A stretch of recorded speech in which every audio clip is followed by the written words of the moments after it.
this is an intellectual pursuit, so I'm not trying to put any noses out of joint or offend anyone. But there is a literal mistranslation and misinterpretation of the Hebrew and Aramaic word almah as in reference to Mary, the mother of Jesus, or Ishwa, because this idea of young woman or maiden being a sort of the effective translation has been mistranslated into meaning virgin, and the whole thing. This has had huge theological and social repercussions because this whole idea of virgin birth. Now, virgin births are rife across all religions and mythologies. Like you name it. I mean, Horus in Egyptian mythology, Vishnu in Hindu mythology, who also coincidentally have very similar myths of being killed and rising after 3 days, weirdly enough. But there you go. Similar stories. Very similar stories, yeah. All trying to teach certain spiritual values, I guess. But this has changed. This translation, this mistranslation, if I'm going to be honest, has had big repercussions for this idea of, if you like, the sanctity of the female body and female sexuality generally, and this idea of purity, what purity means to us in the modern world. So the original. Now I do need to read this from my notes. So the key text is Isaiah 7:14. Okay, and the original sort of what we call the Masoretic text, or the original Hebrew Aramaic, is Hina ha almah hara ve'oledet ben. So my pronunciation is probably terrible, but almah. You heard the word almah there, yeah. Behold, the young woman is with child and will bear a son. Young woman. That's the original meaning. Okay. Now this meaning, this word almah, means young woman, a maiden, not maiden as in what I remember we talked a little bit about maidenhead, what that means. Not that. An adolescent girl. I think it's important to mention that though, the Maidenhead. So Maidenhead, which is a town in England. A town in England, is a sort of modern way of like a translation. Translation of the hymen. And the hymen is the skin that's broken when you're a virgin. Well, so here's the thing. The hymen can be broken in 1,000,001 ways. It does not mean you're not a virgin. Remember, the word virgin is also a loaded term. In a lot of cultures, the word virgin doesn't mean anything because it's a state of being that in the Western world has been impressed upon as being incredibly important and pure, and because exactly, and which is also where you get, which has now become almost a joke meme now, this idea of young Christian women not wanting to lose their technical virginity before marriage, so they engage in, weird enough, sodomy. Well, yeah.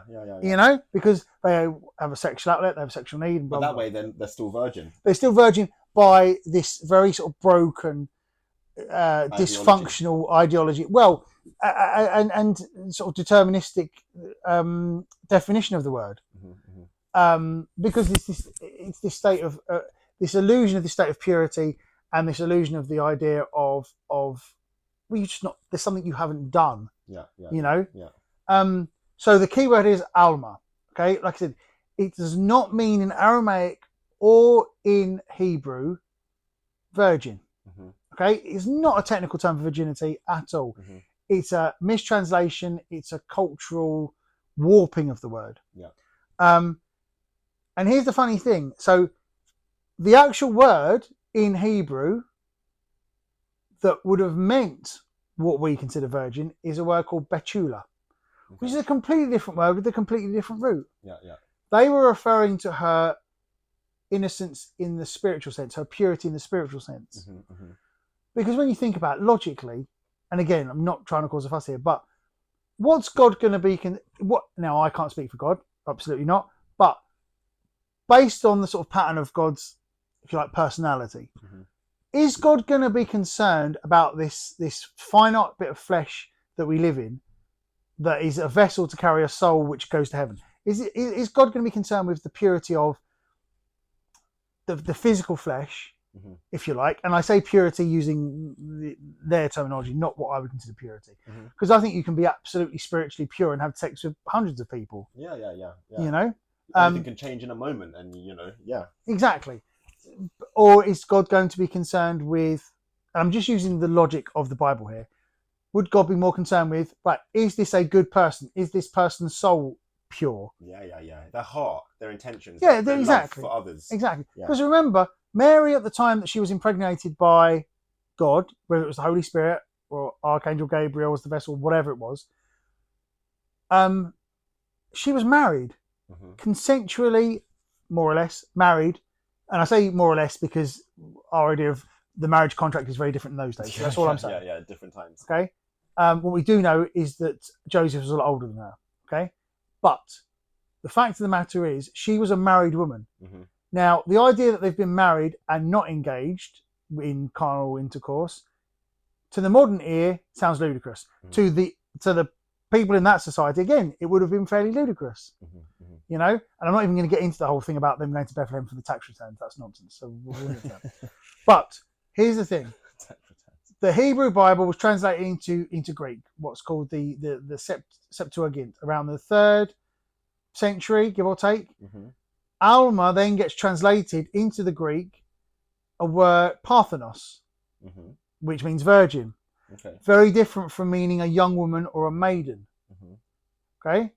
The Greek translation then goes into early Christian scriptures, the Gospel of Matthew 1:23, who then quotes Isaiah 7:14. Behold, a virgin shall conceive and bear a son, which was originally, behold, the young woman is with child and will bear a son. Two radically different things. Being a young woman does not mean you're a virgin. Being a virgin doesn't mean you're a young woman. Absolutely. Yeah. So the prophecy originally about a young woman, okay, who would have been contemporaneous with Isaiah around the same time as him, was retroactively applied to Mary. So she gets retroactively rewritten as a miraculous virgin birth. Okay, yeah. Now, for me, the miracle part, if you are a Christian into that, is the fact that God chooses, out of all the people existing in the world, now there were not anywhere near as many as people today, but the miracle bit is, if you like, and I don't mean this to be flippant, but squeezing God, the infinite, into the finite, a human. Yeah. That's the miracle bit for me. Yeah. Whether she's had sex with her husband or not, in wedlock, mark you, so not out of wedlock, which has again been corrupted into being sinful. That's the miracle bit. But in this, it's been retroactively changed to, it's not just that you've squeezed the infinite into the finite, and this person's going to be a vessel for the, chosen one, Messiah, whatever you want to call it. It's the fact that not only that, but God has made someone pregnant who's never had sex on the physical level. And it's a completely radical paradigm shift in what the meaning. Yeah. You know? Even though she was married. Yeah. And also, just want to note right now, using language again, Messiah does not mean chosen of God or God's child or anything like that. Messiah just means priest, king. It's a compound word. Okay, priest, king. So you can be the Messiah. You can literally be the Messiah and be a regular, everyday person. Okay. Yeah, so yeah, just as a thing. So almah does not imply sexual purity at all. It means a young woman of marriageable age, who in those days that mean more or less 12 onwards. Okay. Purity of spirit or moral character is what you can infer from this based on cultural values. Yeah. Okay. It does not mean sexual experience at all. Mary could, I'm not saying she was, unless you believe the South Park song, but Mary could have had an awful lot of sex with her husband by that stage and would still have been almah. But she could not have been the Greek word Parthenos. Parthenos, yeah. So in early Jewish and Aramaic standing, Mary would have been seen as spiritually pure because that's why God chose her, but not physically untouched, because you've got to take into account under God's law and the governmental laws of the time, a woman literally had to sexually submit to her husband. It would have been, if you were interviewing on the spot there, it would have been way weirder for her to have been a virgin. It would not have made sense for her to have been a virgin. Because of the cultural norms. Because they'd been married for a period of time. Now, it's taken out of the Bible how long it was, but certainly, I mean, even if it was a day. Well, let's not kid ourselves. Yeah, I mean, in the modern era, you basically, more or less, unless you're, I don't know, travelling a long way on your honeymoon, you can have sex the same day as you're married, more or less. Or on the flight. Oh, well, yeah. If it's a good enough airplane, yeah.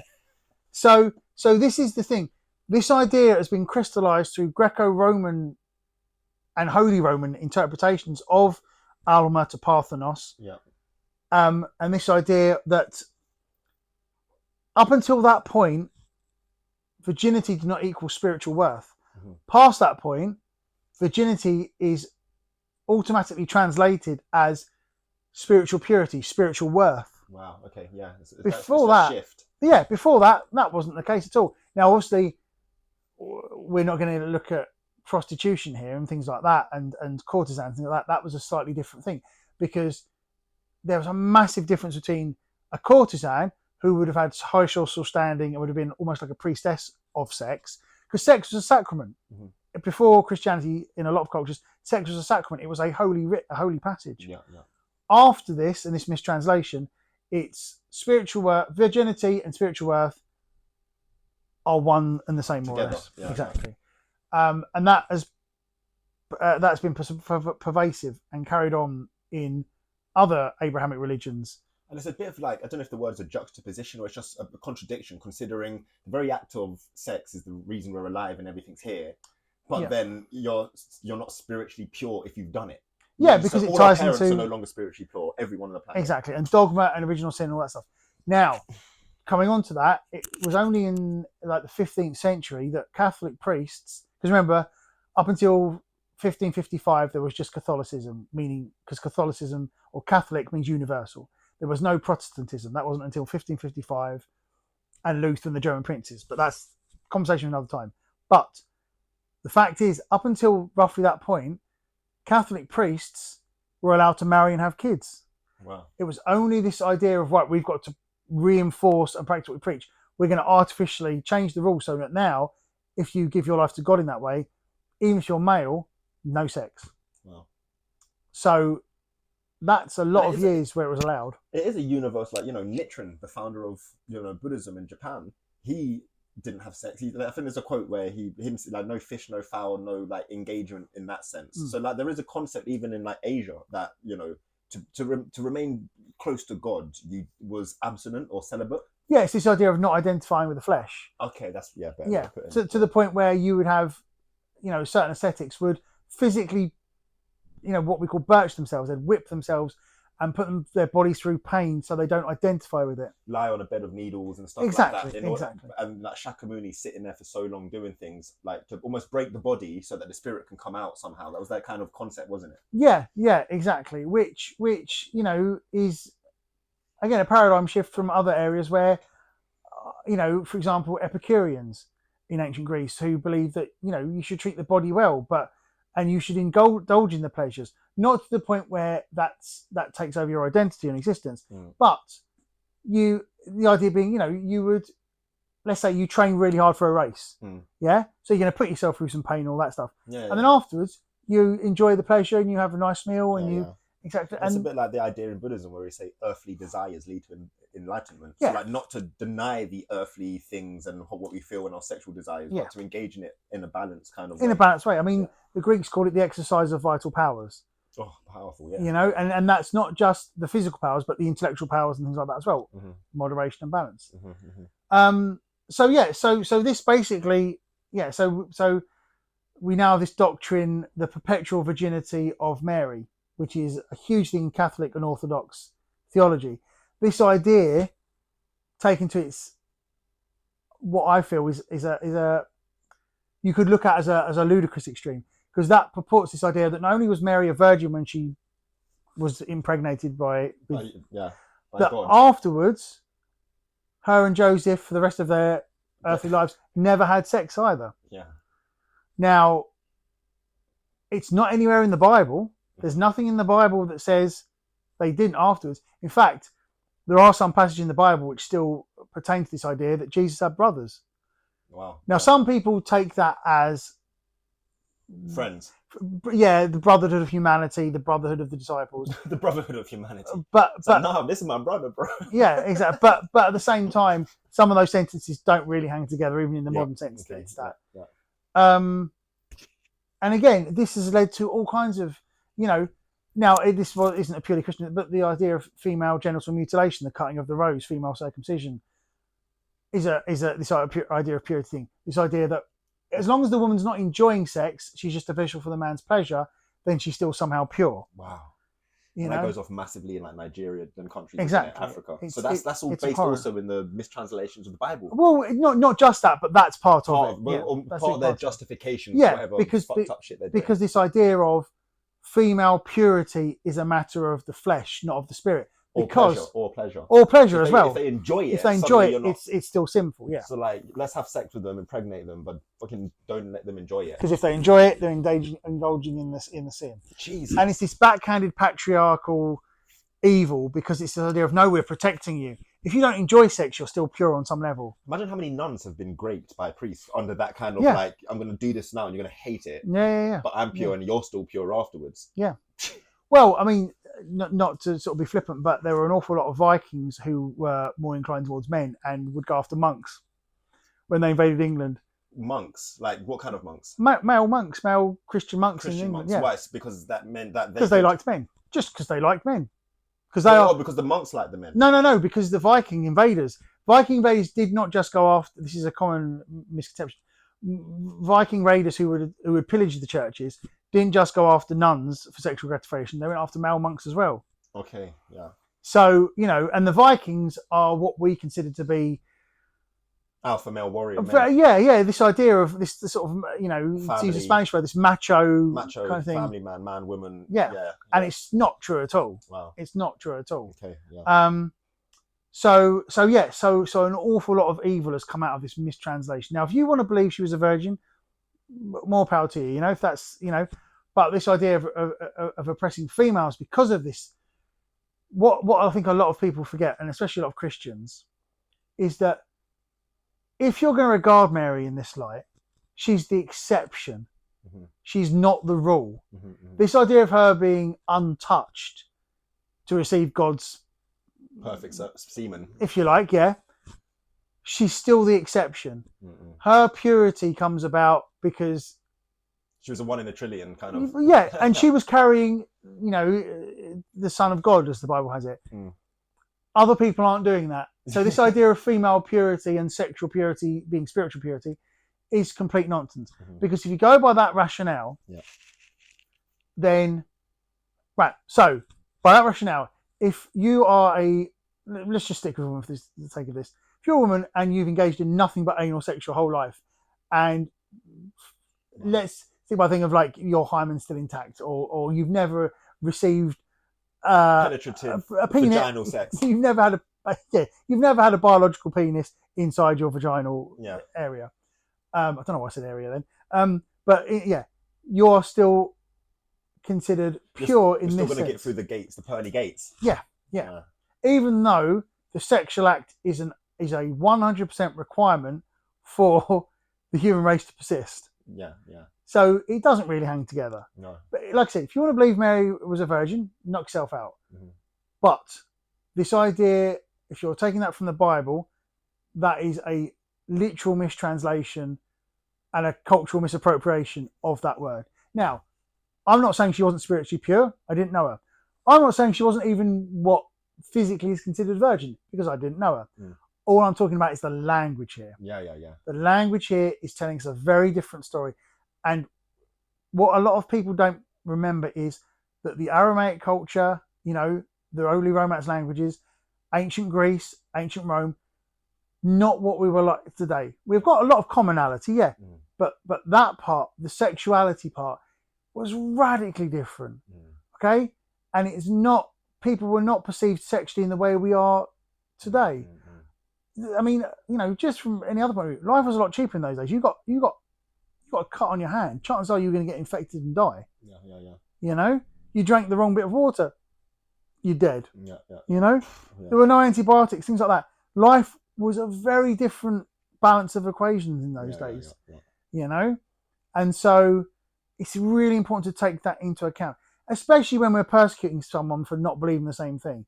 For when you're persecuting someone for a perceived difference. Because we've already examined today, you know, depending on when this goes out in relation to the other things we talked about, the way sexuality is regarded, and the excuse for visiting all that pain on people for the crime of being different than yourself. A lot of it is misconceived. It's not justified. It's misconceived, and it's not the word of the God that you believe in. Exactly. It's a manipulation of the man that took the sacred teachings, and for their own, like you said earlier, political agendas or spiritual agendas or power agendas, have manipulated you. And now people are on the streets spouting homophobic slurs to people, or mutating and cutting off, you know, parts of their vagina in Africa, and all of these wild things, when actually the translation's just wrong. Yeah, I mean, let's sort of take into account that, you know, if you want to be sort of close to the source of your spiritual beliefs, it's important to actually understand that whether the Bible is the word of God or not. Like I said, because, you know, some people say it's the Quran, some people say it's the Torah, whatever, or the Upanishads, whatever. The fact is, no matter how much you fervently believe that your spiritual text is the text of your God, it is still written by, translated, and conceived of in that light by human beings. And not only that, but if these books are thousands of years old, whatever your book is, you know, the fact of the matter is, very simply, that apart from the fact that cultural paradigms are different, there is the very, really, really simple fact that human beings have agendas. Okay? And that is the filter by which they write it. And the further back you go, the fewer people would be able to actually write that, because being literate these days, being able to read and write these days, is for the most part a cultural norm. Okay? The further back you go, the smaller a strata of people could read. Beyond that, the smaller amount of people could write. Beyond that, the smaller amount of the greatly reduced ability to reproduce text and be able to interpret it shrinks even at an even faster rate. Because, you know, not so long ago, right, we've got one copy of this book. We've got to copy the whole thing out by hand. Okay, and we've got to have the papyrus or whatever available, and we've got to have the ability to bind it for it to be safe. And that book would have been incredibly precious. It would have been one book for whatever, thousands perhaps, you know, and so on and so forth. And before that, you've got to remember, before the written language, all knowledge was transmitted orally. It was, you know, we had to develop a basic set of, if you want, you know, grunts and whatever, that, ook, I know it wasn't that, but for the sake of it, ook means rock. So someone has to learn that, say it to someone else, and they have to agree on that. Beyond that, there's interpretation. And then stories would have to be, that's why we have balladeers and songs that tell stories, told around campfires and what have you, for say, you know, and that would have to be translated. That one person would have to remember, right, they said, la la la la la la la la la. I've got to read through that. It's insane. And then that would be, right, la la la Lee, and then they've remembered a bit differently.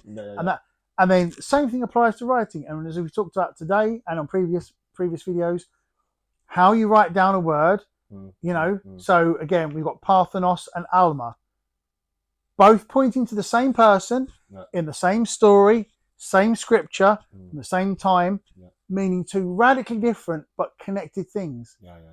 Because you get from point A to point B. So there's a tether, but the interpretation literally has turned, let's just say, Western society on its head.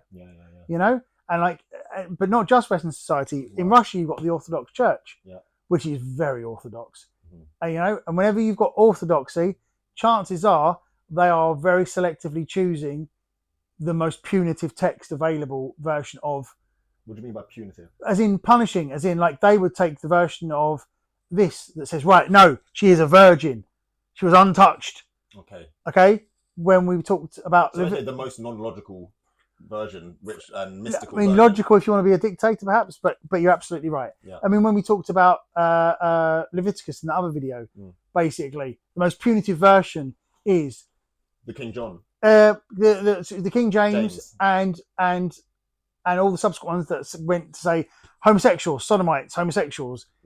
Basically taking away the actual spirit of it as well. Yeah. So again, wow, it's there's a lot to be taken into account, and you basically have to decide: do I actually want to be closer to God as I conceive of the idea, or do I want to be closer to the dogma and the political agendas and the sometimes willful and sometimes accidental mistranslations and cultural misappropriations? And if it's the former, you're going to have to go on quite a long journey of discovering the truth of almost every sentence. Yeah, I mean, the thing is, these days we are blessed beyond recognition, I think, and certainly beyond comprehension of the amount of there's a lot of misinformation as well, but the amount of information we have access to that we can access without fear of persecution, being burnt at the stake. Well, yeah, because all the stuff I've talked to you about today, and I know I've had to refer to some of my notes on bits of this, but the fact that I was able to find this to clarify what I kind of knew and look up specific bits and nuances, like I knew the word asanakoitai, but I was not as sure how to pronounce it, and spelling it would have been a bit of a shot in the dark. But I could look that up. Yeah. Time was, one, wouldn't be able to access it, and two, if I was able to access it, I would have to risk your life and limb. Exactly. Yeah. Which in some cultures we still have. So yeah. Blow me away again, bro. Thank you. Thank you.